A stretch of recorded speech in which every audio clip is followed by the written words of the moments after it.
Last week a bloke drove a brand new Ute into my workshop.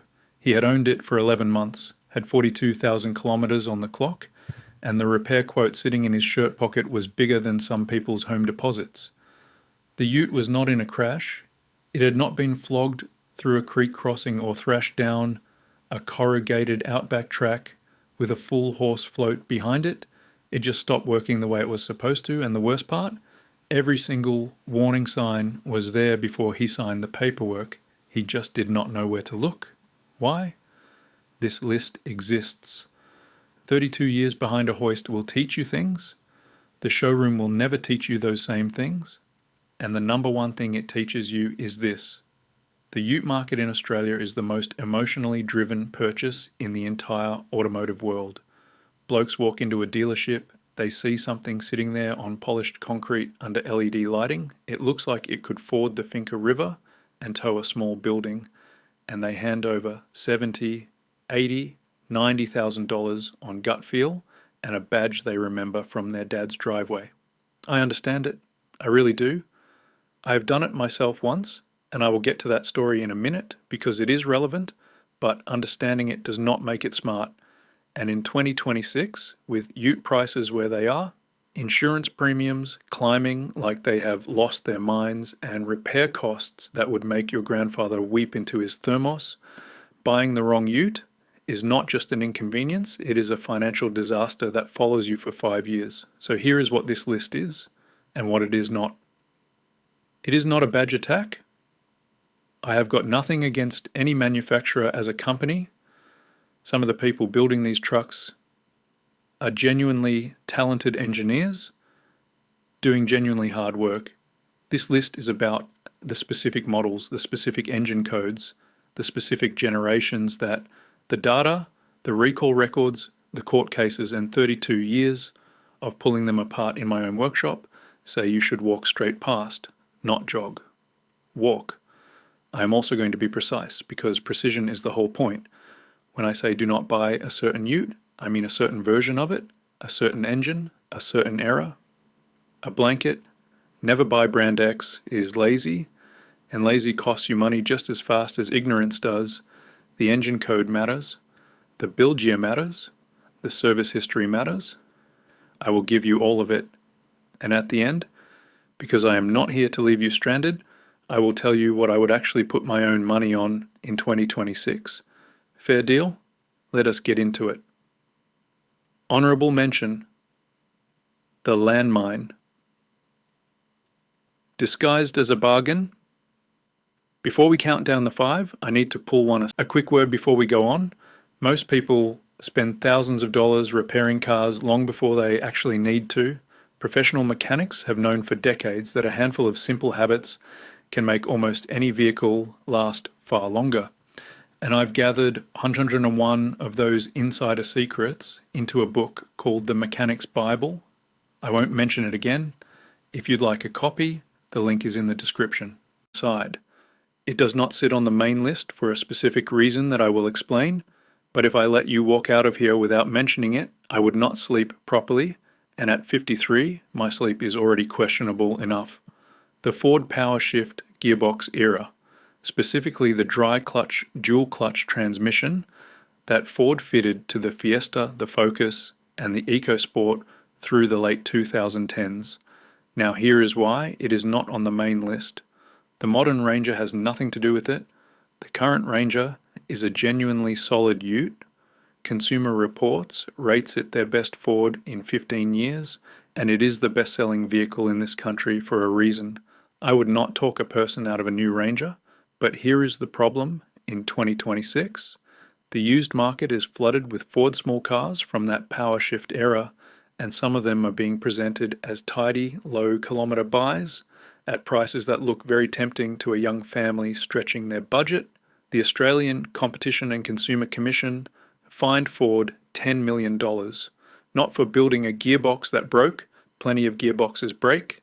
They fined them for telling customers the shuddering, jerking, lurching thing was the driver's fault.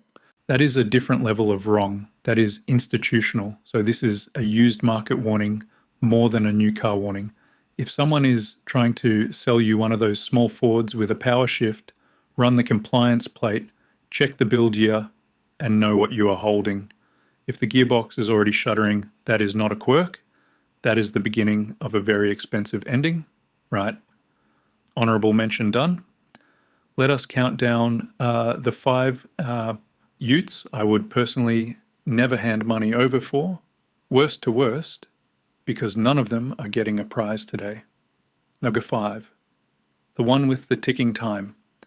Bomb number 5, and I want you to hear the specific words here. The Nissan Navara D40 with the YD25 diesel engine. Not every Navara, not the newer NP300. This specific combination, because in my trade, saying Navara bad without the engine code is the same as saying don't eat fish because one species of pufferfish is poisonous. It is technically true and completely useless at the same time.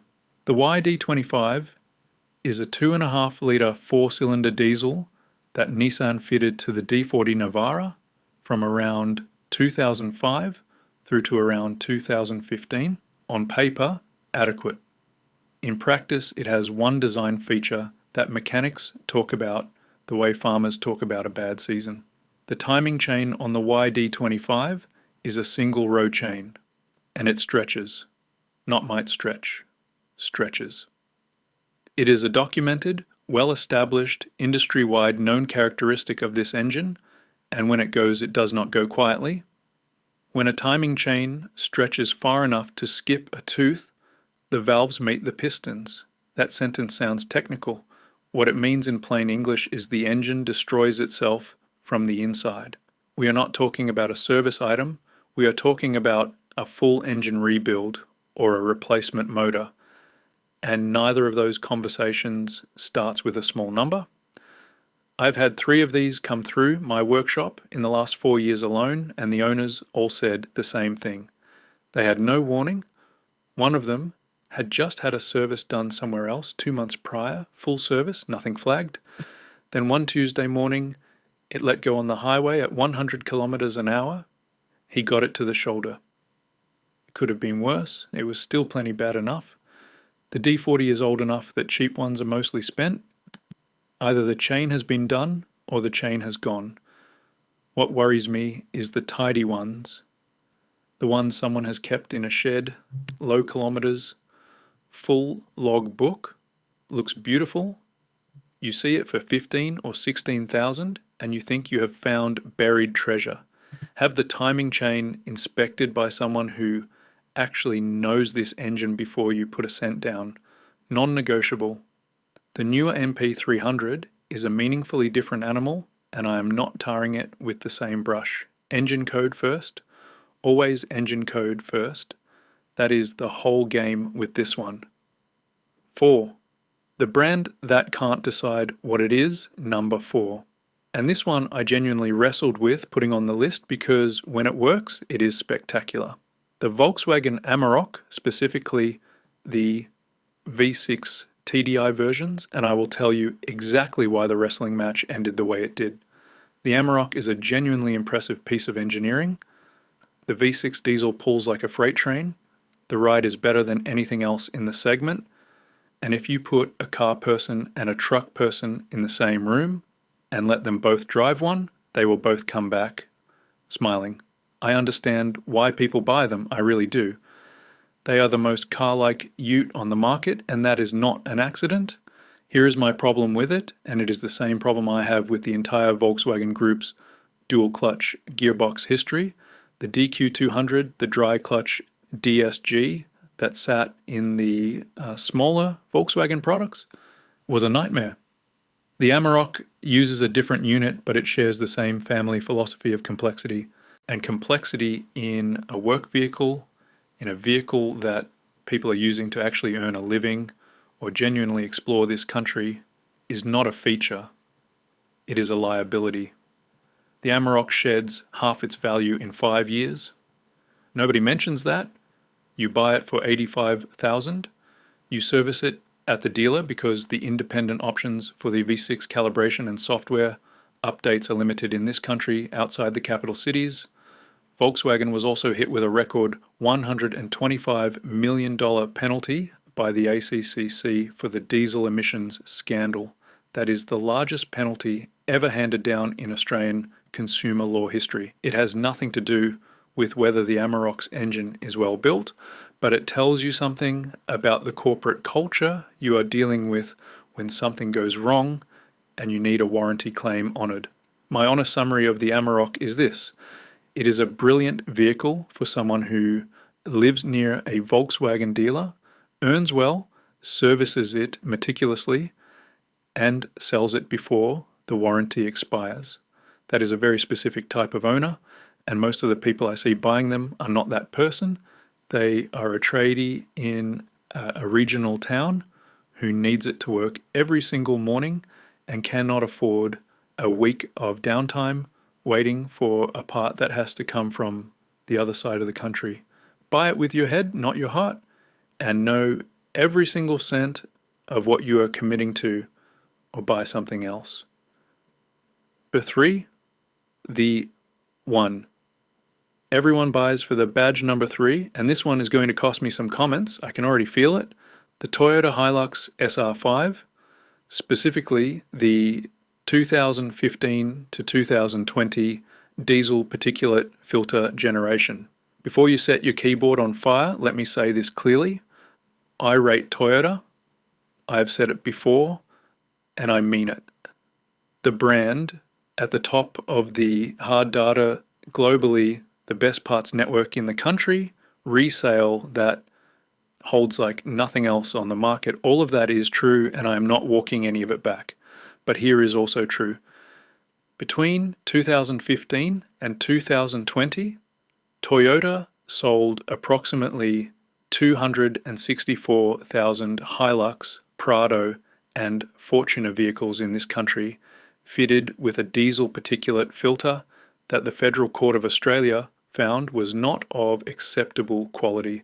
White smoke, power loss, clogged systems, 250,000 vehicles from the brand whose entire identity is built on the idea that it never breaks down.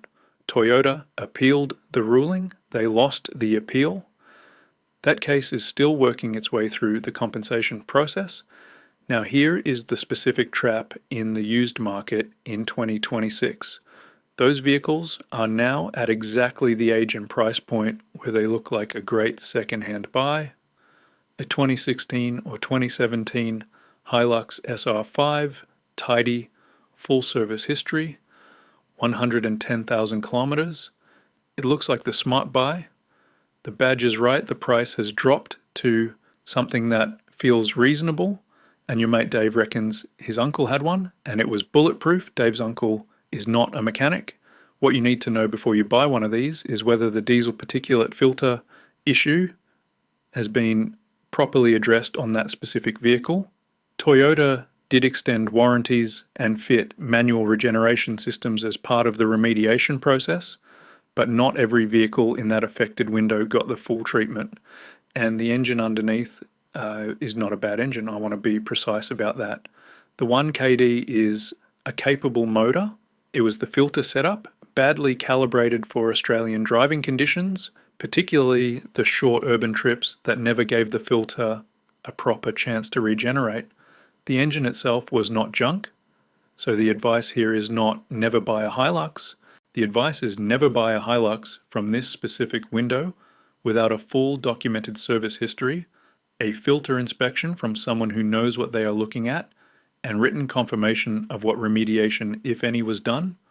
Walk into it with your eyes open or walk past it entirely, because the badge alone is not a service record. It never was. And this particular generation proves it better than anything else in the Toyota lineup. I told you it would cost me comments. Worth it. Meant to.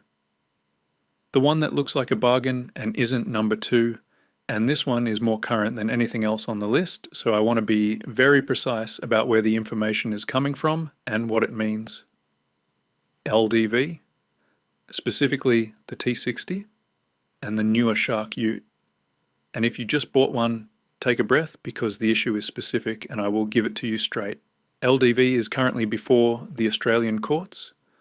The Australian Competition and Consumer Commission has launched proceedings against them, alleging that LDV received more than 5,000 complaints related to rust on their Utes, vehicles that were marketed and sold as durable and tough. 5,000 complaints is not a rounding error. That is a pattern. And the ACCC does not launch court proceedings over patterns it considers trivial. I am not going to call them guilty because the court has not done that yet, and I am a mechanic, not a judge. But I am going to tell you that a brand currently defending themselves against those specific allegations in an Australian court is a brand whose used vehicles you should be approaching with considerable caution right now. Here's the second issue with LDV that exists completely separately from the court case: parts. LDV's dealer network in Australia, particularly outside the major metro areas, is thin. Not non-existent, but thin. And Chinese brand parts supply chains for Utes are still building out their Australian infrastructure in 2026. If you are in Melbourne or Sydney, this is probably manageable. If you are in Broken Hill or Kununurra, or anywhere that takes more than a tank of fuel to reach a highway, you need to think very carefully about what happens when you need a specific component and the nearest dealer is 7 hours away and does not have it in stock. The LDV Utes are cheap to buy, and that is genuinely appealing. I understand it. When you can get into a new dual cab for significantly less than a Hilux or a Ranger, the maths looks compelling on the lot, but cheap to buy and cheap to own are two completely different sums, and I would rather you run that second sum before you sign anything. The third issue is longevity data. LDV simply has not been in the Australian market long enough for anyone to honestly tell you what a T60 or a Shark looks like at 300,000 kilometers.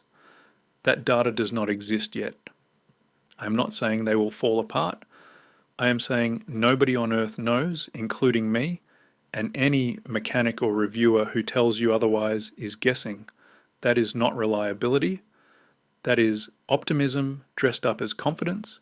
Buy it in 5 years when the court case is resolved, the parts network has matured, and there are enough high mileage examples in the real world to actually judge it properly. Right now, in 2026, it is an unnecessary gamble. 1. The one I'd walk straight past at any price, number one, and if you have watched this far, you might have already guessed it, or you might be about to be surprised, because the name I'm about to say is one that a lot of Australians still associate with the idea of serious off-road toughness: the Jeep Gladiator. Let me start with the data, because that is where everything on this list starts. Consumer Reports in America has ranked Jeep the worst brand they test. Not 1 year, not 2 years. 3 consecutive years, dead last. Out of every mainstream brand they evaluate, that is not a bad patch, that is a trend. And before someone in the comments tells me that Consumer Reports is American and we are talking about Australia, I will acknowledge that, and I will also point out that the Gladiator is an American vehicle, built in an American factory with an American supply chain, and the reliability data from that market is the most comprehensive source we have on it. Here in Australia, Jeep recalled more than 43,000 Grand Cherokees for a fuel pump that could cut engine power while the vehicle was in motion, not while it was parked, while it was moving down the road. That is not a warranty inconvenience, that is a safety event. And the Gladiator sits within the same corporate reliability culture that produced that outcome. But here is the thing that I think is the most honest single data point on the entire Jeep brand, and it is the one I keep coming back to. Jeep is the only mainstream ute and four-wheel drive brand that caps its factory warranty at 100,000 kilometers. Every other brand in this country either offers unlimited kilometer coverage or something meaningfully higher. When a manufacturer will not warranty their own vehicle past 100,000 kilometers, they are telling you something. They are not telling you in the brochure. They are not telling you at the handover, but they are absolutely telling you in the language of legal liability that they do not have full confidence in what happens after that number rolls over. 100,000 kilometers on a ute in Australia is not old age. That is Tuesday. I have customers who put 100,000 kilometers on a work ute in under 3 years. The Gladiator's warranty is essentially saying that everything past that point is your problem, and when you start reading the actual repair bills that Gladiator owners are sharing in forums and owner groups, you start to understand why the manufacturer drew the line there. The resale story is brutal as well. Jeep depreciates faster than almost any other brand in the segment. You pay a significant premium for the name and the off-road image going in, and you lose a painful percentage of it by the time you want to sell. The parts cost, the service cost, and the availability of those parts outside the major cities compound everything else I have just said. A Wrangler doing something a Wrangler is actually designed for, crawling over genuine rock country with a driver who knows what they are doing, is a genuinely wonderful thing to watch. I will give it that.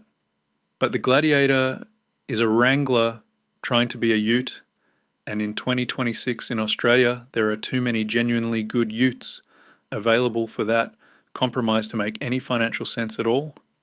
Walk straight past it. What to buy instead, right? You came here for the truth, and the truth has two halves. Here is the second one, and I'm going to give it to you properly because you have earned it by sitting through 5 vehicles worth of bad news. If you are standing in a dealership in 2026, trying to work out where to actually put your money, 3 names keep coming back through my workshop with clean bills of health month after month, year after year. I have covered some of these in more depth in other videos, but I am not going to send you off to do homework right now.